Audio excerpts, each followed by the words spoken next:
Hello, I'm Matt Whiting, call sign Hollywood from American Forces Vietnam, and today we're going to be talking about the M113 armoured personnel carrier.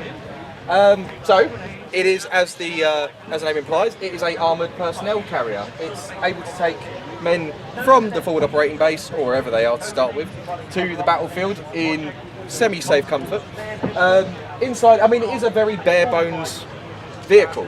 I mean, it's got the all the necessities that you would need.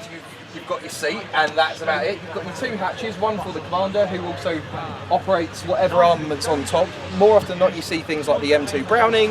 I've seen a couple of flamethrowers on top of these, 60s, anything like that. And then you've got the driver's compartment there, which also has the hatch in order to get out and have a look round. There's a lot you can say about the M113. One thing I will say is a little bit of trivia is most of the time these were rolling through country. They were clearly massive, great big targets for explosive devices. So it actually came to that a lot of the lads wouldn't even be in here most of the time. They'd be sitting on the top to make it a little bit more safe for them. The footage that I've seen from being part of the Australian contingent was a video on YouTube called Action in Vietnam, which is an old newsreel. I've actually seen that. That's it, with the King George III's White Horse, or Light Horse, I think they called it. And yeah, most of the lads, they get in the back, but you go on through the years, you're going to see a lot more of them sitting on top. As I say, it's a very bare bones type of armoured personnel carrier. In fact, there's one story I read in a book called They Persevered. It's about the Australian Army training team in Vietnam.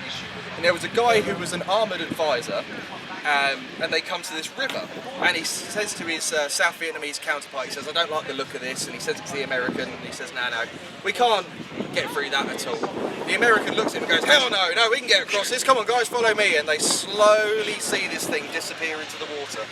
And the Australian looks around and goes, see, I told you. I like that one. Oh, it's those books, you sitting there on holiday reading a book, you never find yourself chuckling at these things, but I do. But yeah, that's the APC. As I say, it takes many different types of armament as well. So as I say, M2 Browning, M60, flamethrower, and they're all over as well. They weren't just used by the Americans, the Australians used them, South Vietnamese used them. I'm not too sure about the other countries that fought in Vietnam that were using them, but I definitely know that the three main players were using them. Yeah.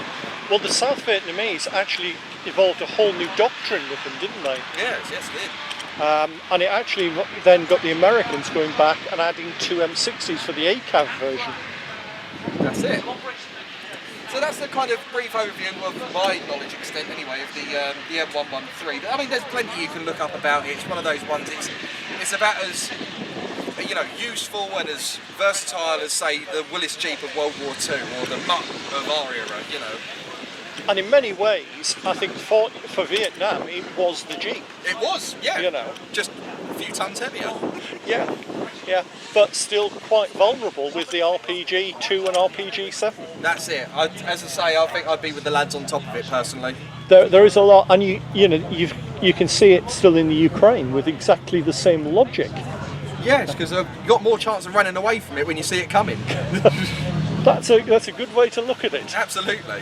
Yeah. No, that's been absolutely brilliant. Thank you very much.